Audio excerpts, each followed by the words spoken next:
Hello and welcome back to the John Bonjour Halloween Horror Club. I am John Bonjour, this is the Halloween Horror Club, and today we are discussing a movie that I consider to be one of the most underrated of all time, and I have literally just watched it. It's a movie that I think is an instant Halloween classic for me. It's something that I am immediately just head over heels in love with. A movie you probably haven't seen, because I also had not seen it. Dark Harvest.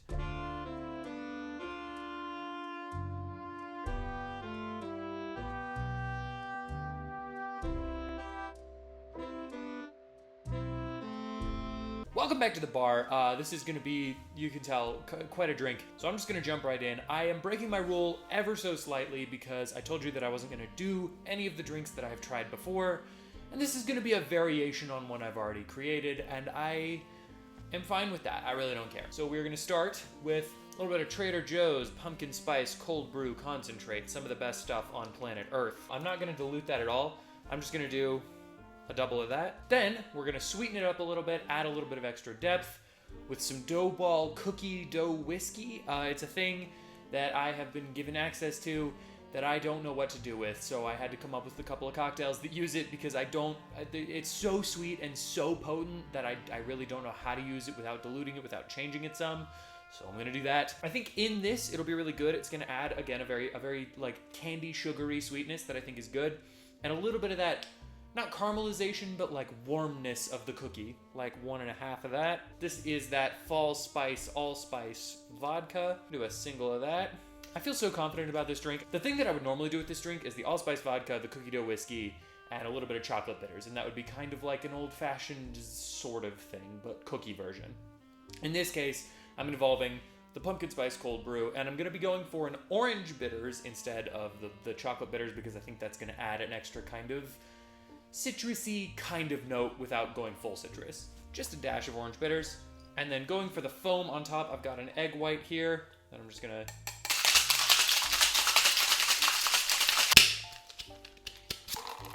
Oh yeah, that looks beautiful. It is just amazing how good I am. Pour that bad.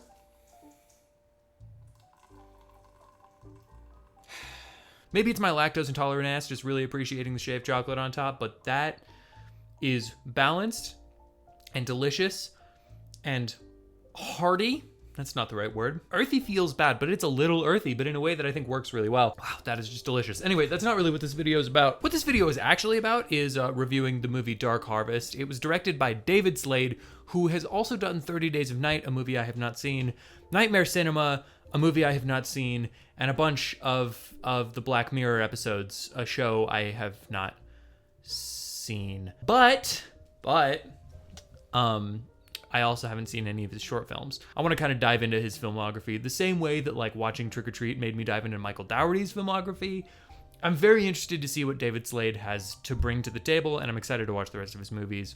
It came out in 2023. Almost no one saw it, and that has continued to be the truth. Very few people seem to have watched this movie, and a lot of people really don't click with it for reasons that I'm sure I'll get into later on in the review. But let me just say, this is a movie that I would happily pop on in the Halloween season, year after year. I might watch it again this season, honestly, just because I really, really enjoyed it and I'm excited about what it's doing. The core concept of the movie, I feel like this is some important table setting we need to do before we can get into my thoughts on the film. There is a small town that is held up mostly by agriculture, as most small towns are wont to do, but this one has a little something interesting. Every year on Halloween, a creature named Sawtooth Jack, who has been growing in their cornfields, rises up from the dead, presumably, and tries to make it to a church before midnight, before the bell tolls. If he does that, all of their agriculture goes to hell for a very long time, and their town might die, and it's going to be horrible for everybody. So they decide to essentially draft a series of teenage boys to all go out on Halloween night and try to kill Sawtooth Jack. And if you are the one who kills Sawtooth Jack, your whole family gets to move into this really nice new house. You get to like bump up into a better class essentially for this small town, and you get like a car and some money to drive around and leave and get out of the small town. They just drop you into the movie so efficiently. Sawtooth Jack wakes up, you see him, he's horrifying, we'll get to that, I promise.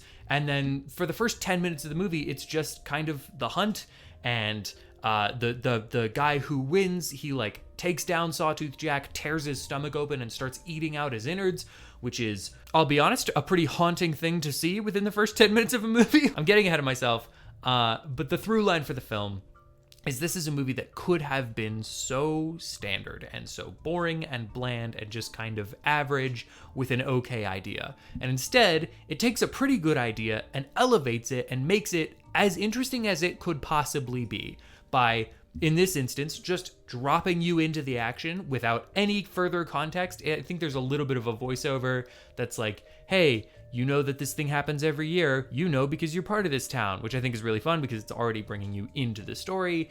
And it just drops you into the movie and lets you try to figure out what's going on. And it slow drips information throughout the rest of the film.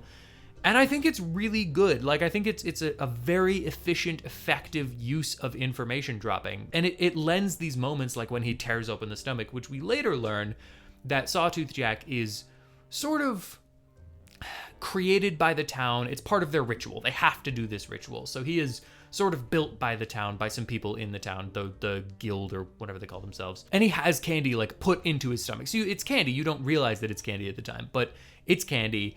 And they starve these boys that are drafted into this thing for like a few solid days, which is its own version of horrifying. There's just something upsetting about the whole ritual. It feels wrong, and they drop you into that in the first 10 minutes of the movie in I think a really effective way by you just fully not knowing what's happening. The guy wins. His brother comes up and is like, take me with you, please, I'm begging you. And the guy's like, you're gonna be fine, little brother, like you're gonna be all right. And then he gets into his car, drives away. Now the rest of the film takes place a year later, following Richie Shepherd, played by Casey Likes, played brilliantly by Casey Likes, by the way, the brother of the winner from last year. He really wants to, his whole goal is to win the run, they call it the run, win the run so that he can also get out of there, which is a problem because you're technically not allowed to win if your family has already won.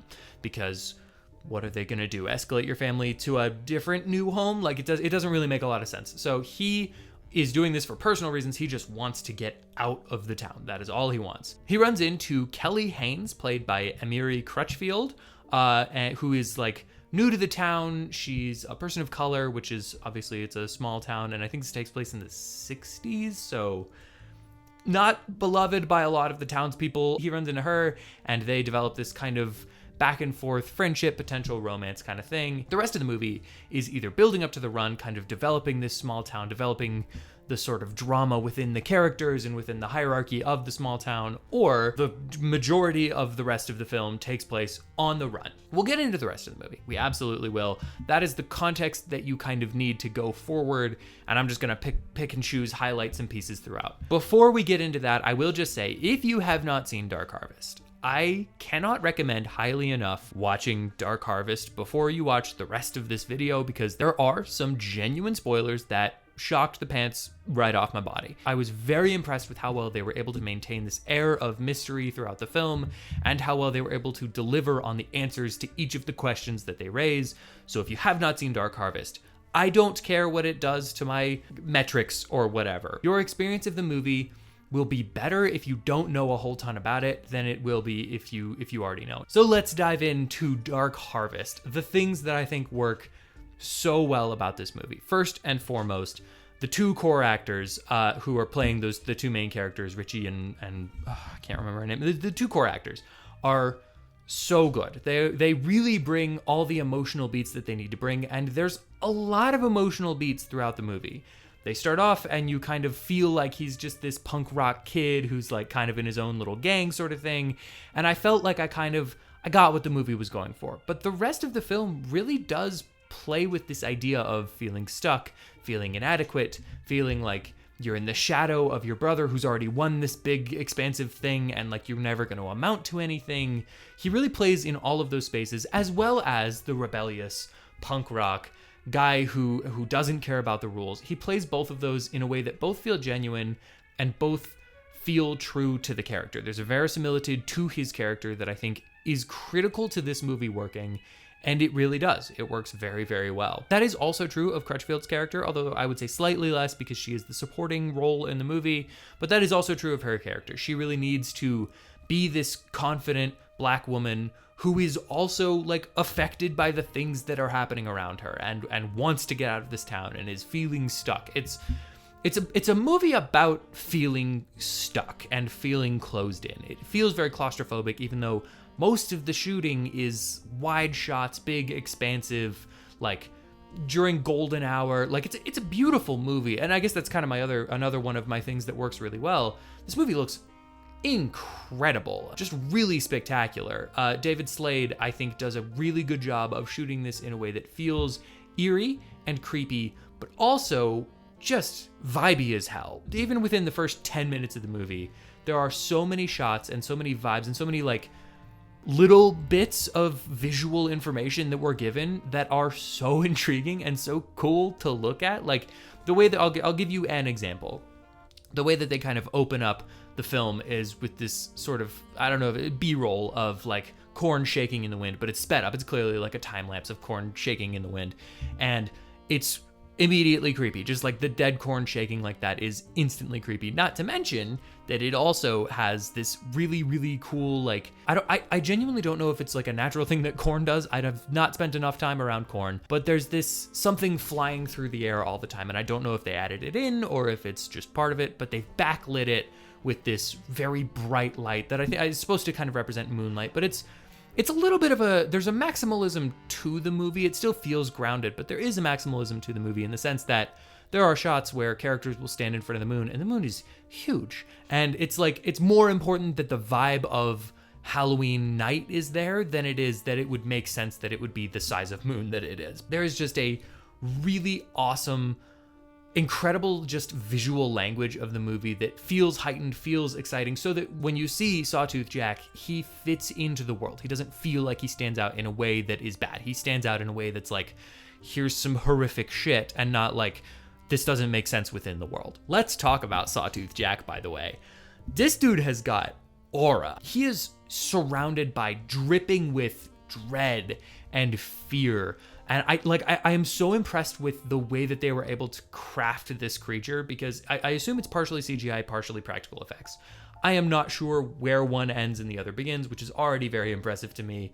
But also, the way that they've crafted this creature, the way that they build him up in the movie, the way that, like, when you see him kind of being made, more or less, by one of the farmer guys in the town, there's this residue around him on the screen that is genuinely pretty freaky. You can kind of tell in a movie when the villain or the monster of the movie, when it's effective, when it works. So let's go with Jaws. Jaws is an example of a monster in a movie that works perfectly, because every time the monster is mentioned, you see the fear in the people's eyes. And every time you kind of sense it in the world, even if you're not seeing it completely under the water or whatever, you can just feel, based on visual, sound design, editing, however they're able to do it, you can feel the dread surrounding the character. There is a darkness to the monster of that movie.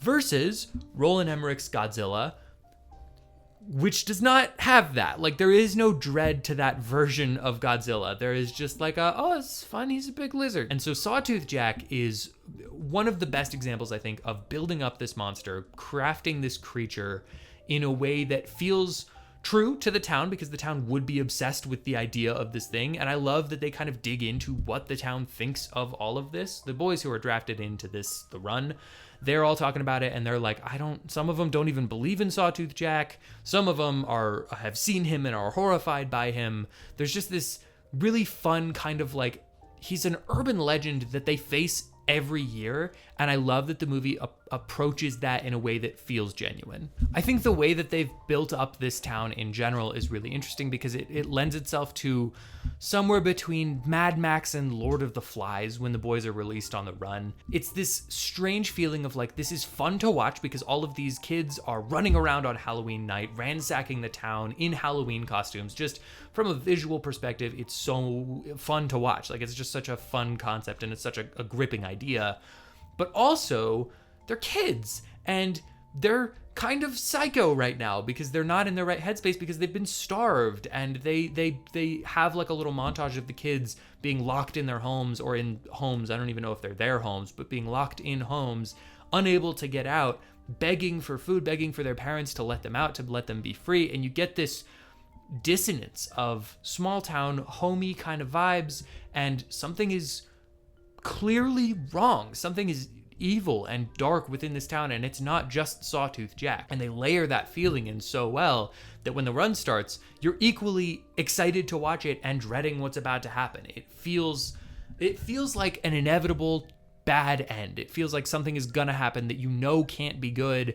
And I love that they're able to create this feeling in a movie. And I love, this is what horror movies are about. This is what Halloween horror movies are about. It's supposed to feel fun and schlocky and sweet and sugary, and also kind of upsetting and tapping into the darkness a little bit, and sort of a way for us to examine the dark side of the real world that we live in, and also a fun way to examine what we fear might be in the dark. Part of the effectiveness of crafting the run in general is that they legitimately have so many people in this movie, which, again, I get the sense that this is a slightly lower budget movie just because it seems like it is. It reads like it is. There's moments. One of my negatives, which I'll kind of bounce to, is that I think the budget of the film does sort of show itself every so once in a while in an ADR line that couldn't quite work, or a shot that feels like it's a different frame rate, or this feels just ever so slightly more run and gun student film, not student film in a bad way, but just like raw creative energy that may or may not be kind of honed into something that feels a little bit more complete. A thing I know about because we just recently shot a short film and it kind of feels like that. And so this is not like not a blatant criticism of the movie. And I think a lot of times that raw creative energy, the fact that this wasn't a big studio movie means that they can do some of the things and pull some of the twists that they're able to pull exactly the way that David Slade wants to, and I think that can be really good and occasionally can kind of lend itself to feeling a little bit lower budget. But I will say, back to the positive side, that is something that kind of every time Sawtooth Jack is on screen, I was like, oh, this looks really good. Like every time he showed up, I was surprised that it looked good. Every time there is a really effective practical effect of a kill, which there are multiple, there are many, there are several very, very good kills in this movie. I was surprised because I was like, oh, we're doing it. We're doing the thing. I'm so used to the feeling of like, and a lot of the small town kind of parts of this kind of feel like a horror movie that can't really go as far as it wants to, so it's going to delve into the drama more than it's going to delve into the horror. But this also delves into the horror. So it ends up coming together really nicely where you're invested in the small town drama, which I suppose if we're just going to kind of bounce back and forth, we're blurring this one a little bit. If we're going to talk about my other negative of the movie, it's that there is a little bit, ever so slightly, too much small town drama and not quite enough Sawtooth Jack horror madness. It is a minor, it's a fine tweak. It's more of a preference thing than anything else. I get that this is, as it is, a small town drama that happens to be a horror movie. And I kind of wish this was a horror movie that happened to be a small town drama. I think it would be slightly more fun. That is not a strong negative. I don't really have any strong negatives for this movie because I think it plays really well. Like I just really enjoy this movie. And even as I'm saying that, I'm questioning myself. Do I have anything that I feel like I'm missing out on saying? Anything that I feel like is worth bringing up? And I genuinely don't. I think this is such an effective film, such a fun horror movie that is also very scary and kind of sad, very sad in some moments, and we'll jump to that in just a brief second. But a lot of this movie is really fun to watch, and it's not just the horror bits that are fun to watch. I think that can be kind of a pitfall for horror movies, is to have all of the horror stuff be really, really fun and clearly the only thing they wanted to make, and then kind of fill in with like, okay, and I guess there's other stuff. Night Swim, I think, is a perfect example of that. Like, that's a movie that has some fun horror stuff and also has like an hour of other stuff that the movie just could not give a shit about. It just does not care at all. This is not one of those. Dark Harvest is a movie that cares about its characters. It is a character-focused movie. It's a character story, and it's also set in this very fleshed out world where Sawtooth Jack grows in their cornfield every year and comes to try to kill all their kids and get to the church. It's very fun. There is, again, I can't stress this enough, spoilers for the thing in the movie, because I think it's worth talking about and I'm really impressed by it. But if you haven't seen it, there's still something left to talk about that I think you should see the movie. Sawtooth Jack, we find out through the film, is not what he appears to be. He's not this ritualistic monster that's just trying to tear through the town and get to the church. Sawtooth Jack is a sacrifice from the hunt for the next year's hunt, because they've, for whatever reason, kind of figured out that if they do this ritual, then it seems like the crops grow better. And there's a really interesting note there where at one point toward the end, Richie is like facing against a cop and he's like, "Why are you doing this?" And the cop is like, "It's just what we've done." And he's like, "But why do you do it?" And the cop is like, "Does it even fucking matter?" It's just interesting to see this movie kind of point out the idea that there's a lot of evil in the world that's just done because we've always done it that way. And that's horrific. That is a really scary idea. Anyway, the big reveal of the movie, the twist of the film, Sawtooth Jack is not just a sacrifice, it is the winner of the last year. So whoever won the last year's game, run, whatever, gets a car, they drive out, and we find out that the police stop them, kill them, bury them in the ground, eventually pull their body out of this cursed ground, put it on like a crucifix essentially as a scarecrow, put a pumpkin on their head, fill their stomach with candy, and let it grow and fester into being Sawtooth Jack on Halloween night, who then is resurrected and comes back to life and continues the ritual. And I love that twist. I kind of was picking up on the idea that something was wrong. I couldn't figure out what it was. And it's so impressive to me that this movie is able to hold back on that for long enough. And I'm sure some people would figure it out, but it holds back on that for long enough until Richie sees his brother's belt. And even he takes a little bit of time to accept it, not just figure it out, but accept it. The people who are the family of the child who's now Sawtooth Jack for the next year, they all become part of this guild, and they have to just kind of accept that it's happening and shove the violence onto the next family, which is why his mom and dad, and there's this really great scene where Richie they like put him to sleep, and he wakes up on the night of the run, and he's trying to like go, and they're just begging him not to go. And at the time you think it's because they're afraid he's going to die by Sawtooth Jack. And when you kind of figure out what's going on, you realize it's because they're pretty sure he could win. That is that scene is so haunting and creepy and great, and that concept is so good, and the movie plays with it perfectly and does such a good job. And the third act of the movie is the back end of the run where he's figured out that it's his brother and he's trying to get him to the church and stop this whole ritual thing, and then it ends up not working, and he ends up winning because his brother can't take it and he doesn't want to die by somebody else's hand. And then it's just like the rest of the story plays out in ways, there's like 3 or 4 ways that it could have played out, and this is, I think, the most dramatic and interesting of them, if not the saddest, where Richie ends up being killed. His newfound girlfriend gets out. She escapes the town. She's kind of the final girl of the movie, sort of. And then the movie just ends there. And I was kind of like, the end of it didn't really play for me. Like the very end, it was good, but it didn't quite feel satisfying. And you get a couple of credits, and then there's a little bit more of the end that kind of closes the arc, which I guess is a complaint. I don't love it when the movie's like, this is the end. Anyway, here's the rest of the story. I think Sinners did that. I think this does that. And there's less of a gap than there is in Sinners, but it's still a little bit frustrating. But Richie's dad comes back. He kills the farmer who's like raising Sawtooth Jack, who is now Richie. And there's a moment where they kind of come together. The farmer is dead. The dad is finally grown a pair and decided like it's time. And he just looks at Sawtooth Jack, Richie, his son, and goes, burn it down, burn it all down. And that's how the movie ends. They've kind of sort of reunited. It's a father-son story, kind of, if you really want to think of it that way.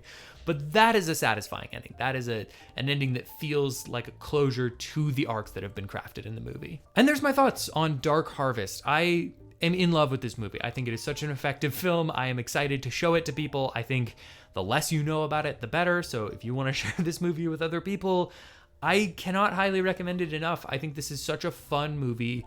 I put it in the same category, not the same caliber, to be fair, but the same category as Trick or Treat.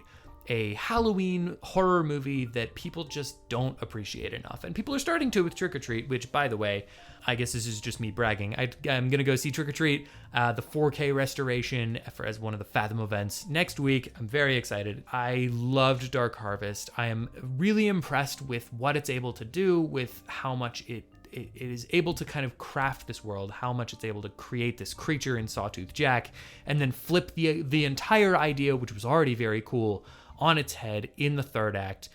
This is just a movie that sets out to do some very specific things, and I think it achieves every single one of those to the very best that it could have possibly done, outside of a couple of minor tweaks that I think could have probably improved the movie. But honestly, I'm not mad about it. Like, I'm only bringing those up because this is a review of the film. I think it's worth noting the things that kind of don't work. It's worth critically looking at a piece of art. But man, at the end of the day, the next time I watch this movie, that is not going to be my thought. I'm not going to be looking at it as critically, and I am so excited to enjoy that viewing where I get to just sit back and accept everything that the movie is doing in ways that I think are so very fun. So, if you have seen Dark Harvest, what did you think? Please let me know in the comments below, because I love it. And if you think there's any other movies that are kind of in that category of underrated horror, I'm starting to kind of compile my list, and I would love to hear what you think. Oh, and before I leave, our final Halloween Horror Club is going to be next week. That is the week of Halloween, and we are going to be reviewing and discussing a film that I've seen multiple times and remember almost none of, but every time I try to get it. I try to figure it out, and I don't know why I haven't been able to. Pumpkinhead. Everybody says it's a classic. I am interested to see what I think of it this year. Thank you so much for watching this video and checking out my channel. If you'd like to hear more of my thoughts on movies, comics, TV shows, Halloween, horror, any kind of pumpkin-based monster, please hit the like button, hit the subscribe, and comment down below what you'd like me to review next, or do none of those things because I am not your dad.